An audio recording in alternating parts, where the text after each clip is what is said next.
Hey guys, and welcome to the channel.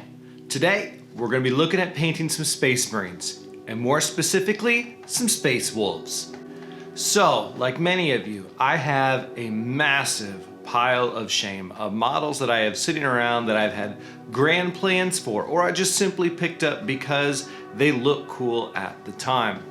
So I was trying to figure out what did I want to paint, and I didn't want to get lost in an army or a project at the time, and was looking around for what did I feel inspired to paint. And I came across this box, which I had bought a couple of years ago. I put together, and I even went as far as priming them, but never got around to actually painting any of them. So I decided this would be the perfect opportunity to jump into something that's more than just a single model or a single unit and have some fun with it. My favorite chapter is Space Wolves. So I decided that would be a fun way to go with it. I had already primed them in the Fang Spray Rattle Can Primer, but been years, I had to clean them up, get the dust off of them, and get them ready to paint. I was trying to decide, I didn't want to do a quick, easy paint job and just rush through it, but I also didn't want to take the time to make it a showcase or at the highest level that I could possibly go. So I decided to find a nice in-between of those two, where we're gonna go a little bit more in depth than we would just to get something table ready and put it on the table to play with, but we're not gonna go as far as we could with pretty much anything to do with these guys. So one of the things that I do when I'm out to paint a project is it's a lot like whenever I'm playing a game. I decide what are my win conditions. And what I mean by that is, what is it that I want to accomplish with this painting project? So throughout this, I'm constantly reminding myself, the win condition is to do just above tabletop ready. If you're like me when you paint, you've got to constantly be reminding yourself of this, because you're tempted to put way more time into models than they really need for that project. Or maybe the opposite is true.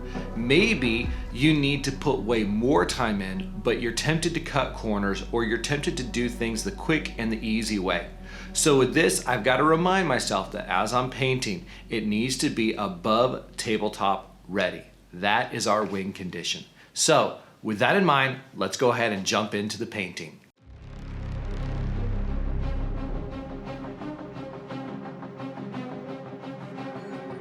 So I already had these guys primed in the Fang Rattle Can Primer, which worked as a nice base.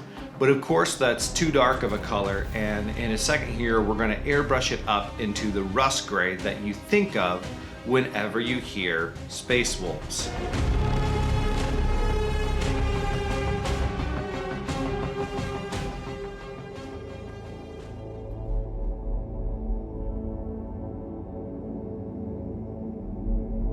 I had already built these guys prior, so I just decided to tape off these clear stems in order to not worry about getting paint on them and having to remove it later.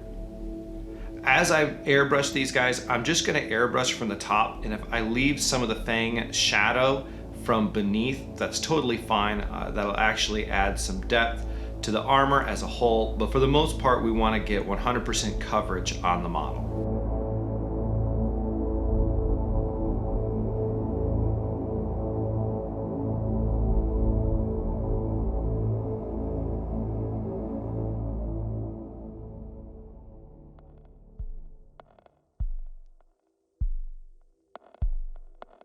For the leather, I wanted a good, deep, dark brown to really contrast with that light gray blue of the armor. And Pro Acryl has some really great paints, and this is an awesome color. Was a lot of fun to work with. Has a very matte finish, which I personally prefer. With everything that we're painting on this model, whenever we do a base layer, we're really gonna have to do a second one on top of it. So sometimes these paints, especially if you're using like a scale 75, they go on and they don't look quite as opaque as they're going to look in the end. You can see here applying that second layer like I was talking about. For the undersuit, I don't like doing it in black most of the time because there's going to be other black features like gun casings that I want to stand out from the undersuits. We're going to paint this in a dark gray. There's a lot of little bits around the gloves and the sides on these Reaver style armors, so just be making sure that you hit all those different parts. For the gun casing, we went with a black, but I added a little bit of dark sea blue just so it had a little bit more color in it and wasn't just a straight flat black, although a straight flat black would be totally fine here.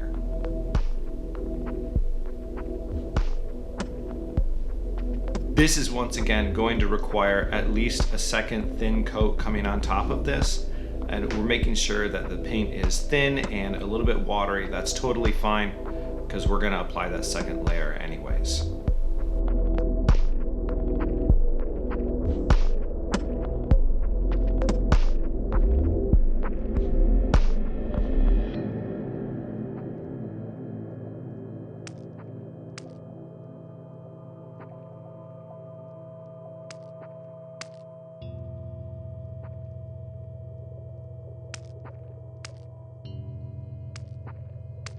Yellow could be a tricky color, and especially when you're trying to brush it on.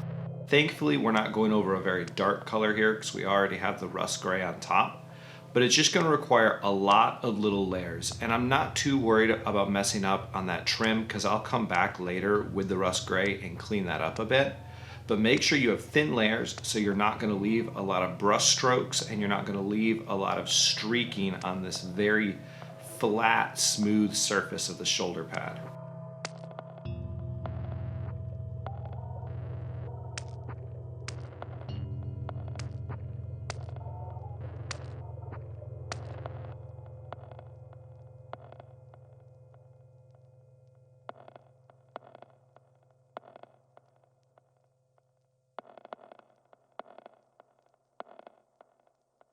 For whatever reason, I didn't get a lot of video of the gold. I don't know if I just wasn't paying attention, and a lot of it's blurry, so I apologize. But thankfully there isn't much gold on these guys.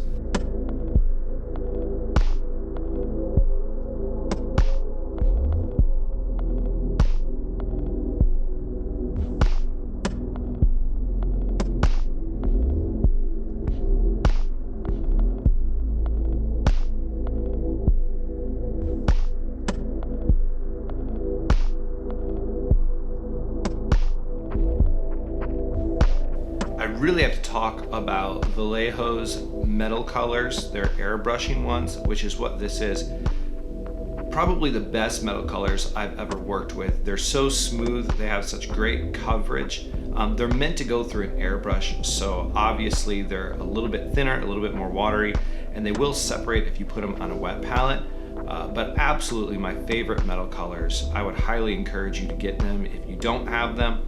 And they go on so well and have such a variety of different colors available by Vallejo.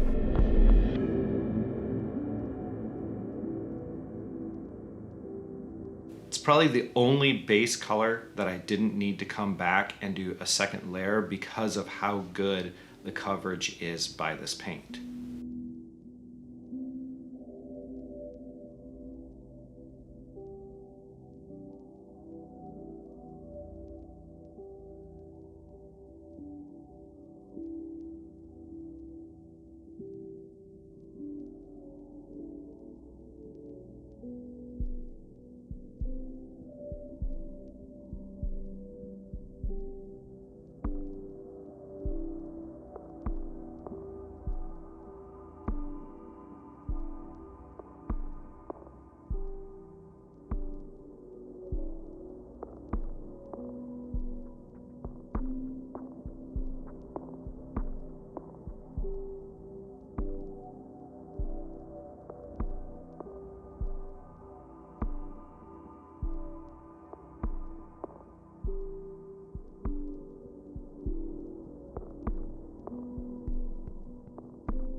This red for their right pauldron, obviously it's more opaque and goes on a little bit better and easier than the yellow did, But once again, because it's a large, smooth surface, we want to make sure that we're going to go over this once, twice, and maybe even 3 times with some very thin down paint.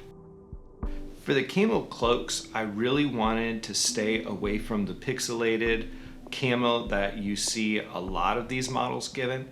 So we're actually going to give it a couple of light layers of Fenrisian gray, and then you'll see later on what we're going to do here to kind of build up some color and build up some texture even on it.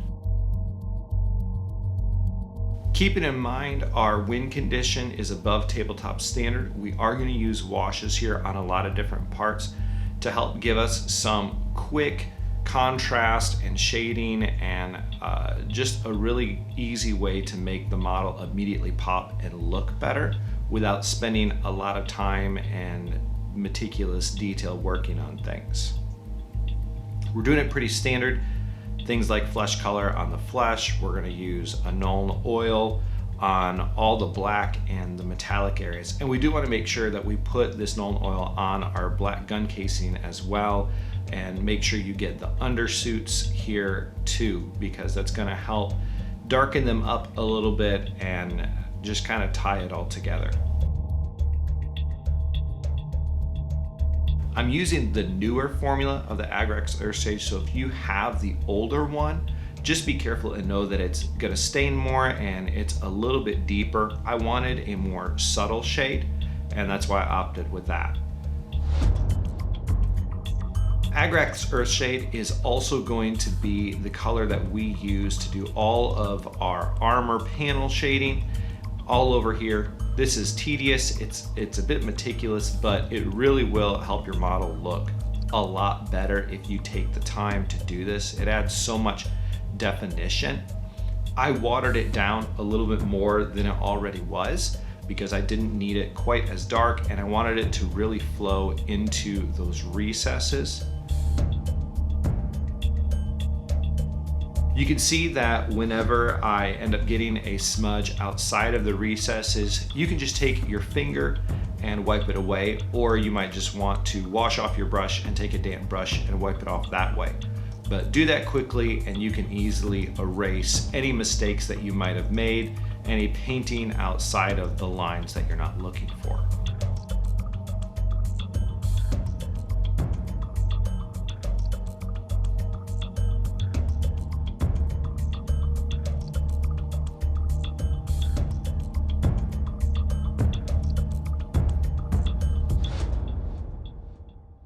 So we're gonna go with a pretty standard edge highlighting here with our Fenrisian gray. We're gonna go pretty much over the entirety of every model and hit all of these edges.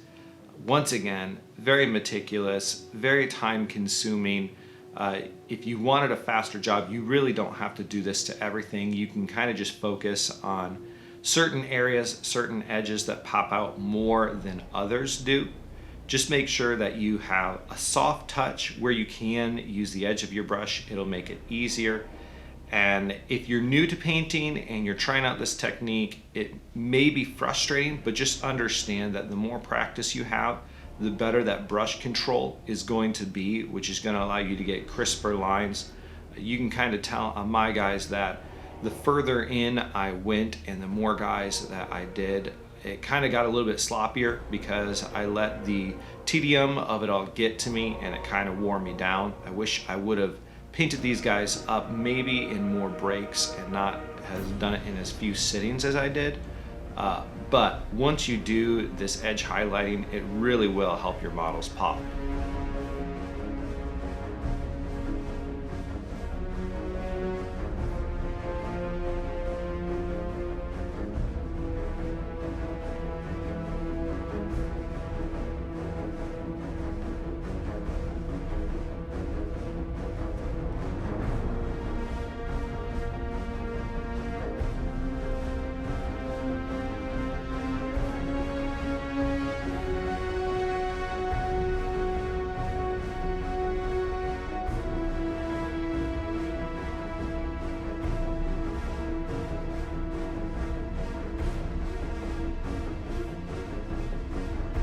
Here you can see the difference with the edge highlighting and without it. So we're gonna take our rainy gray and we're really just focused on the very brightest parts of this undersuit, kind of the tops of those ridges. We wanna keep it mostly that dark gray with only highlighting the parts that would be the very, very brightest edges of where the light would catch. With the back of these legs, we don't want it to go through all of the ribbon and ridges. We just want to hit kind of that middle part where once again it would be brightest. We want to slowly work up this lighter flesh tone because we don't want to completely remove everything. As you can see as I paint this up, you can kind of still see that base paint underneath it and shining through with how watered down our highlight color is, and that's exactly what we're looking for. We want that transition to be a little bit smoother, and we don't want to jump colors really quickly here. Once again, you make a mistake like I did here, just wash off your brush, take a damp brush, pull up some of the paint or maybe smooth it around, and you can easily fix most of your mistakes that way.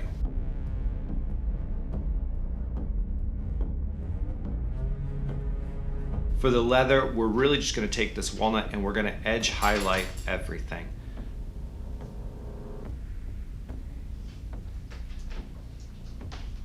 The walnut is kind of a nice jump in color, and I think it's more of a grayish brown, which is kind of what I wanted, was to not give it a red or very brown, but to add some of those gray colors into it.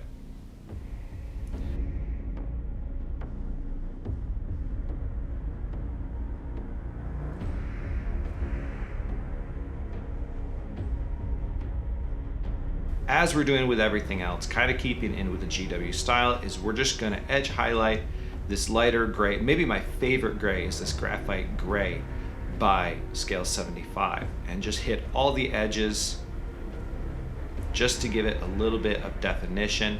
Sometimes I'll put scratches in here and where it's very flat areas, and I might want a little bit more interest or something going on that kind of breaks up just that flat black.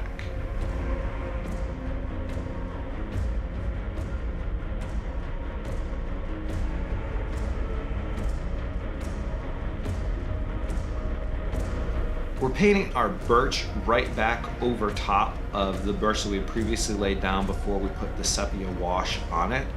And we just kind of want to hit everything. We only want to leave those darkest parts there.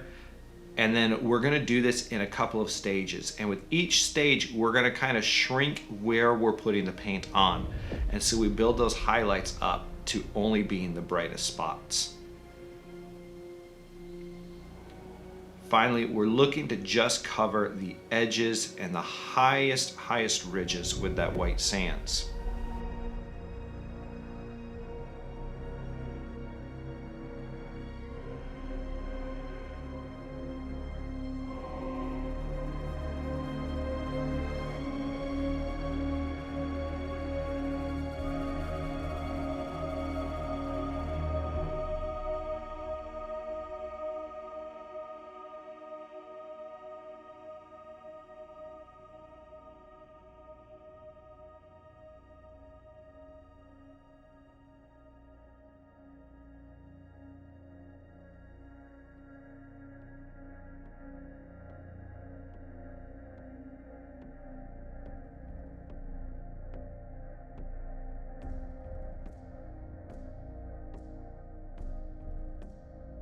Now, the jump from the dark aluminum that's been washed to the silver is fairly intense.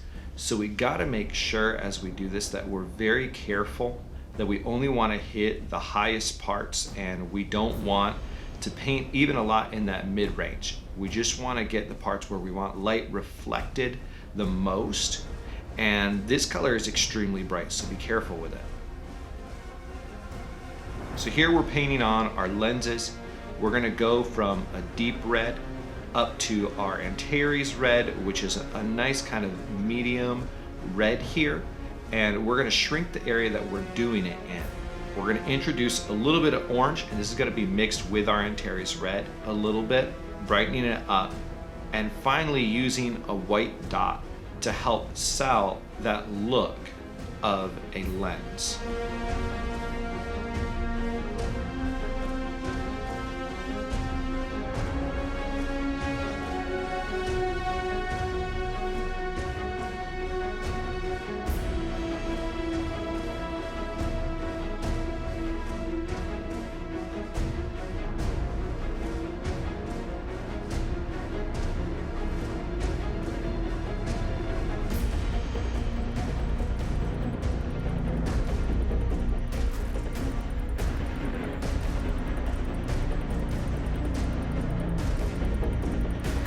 Doing a very simple base, nothing special. I glued down some rocks that actually came from my gravel driveway.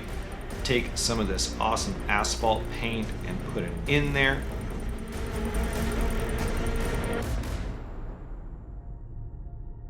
This was big. The faces didn't look the way I wanted them to, so I decided to add a very, very watered down violet to add some depth to them. Now for the cloaks, I really watered this down to even less than a wash consistency and just slowly started applying it in layers. And you can see here kind of that finished look of it. I really like it. It gives it a dirty look without having to do all of the camo. These guys were a lot of fun, and I gotta say, I'm excited to do some more Space Wolves, I think, in the near future.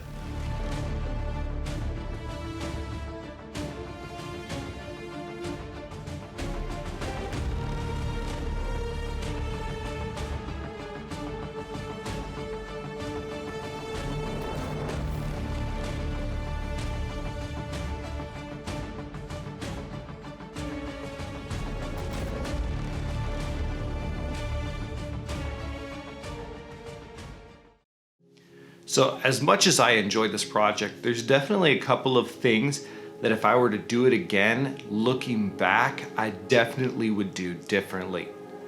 First of all, I definitely would have painted it by each unit separately, from base painting all the way through to completion, because batch painting the whole group as a whole through every stage really definitely hurt my final product, as the tedium and the boring nature of edge highlighting got to me, and I got sloppy towards the end of a lot of the units and a lot of the models.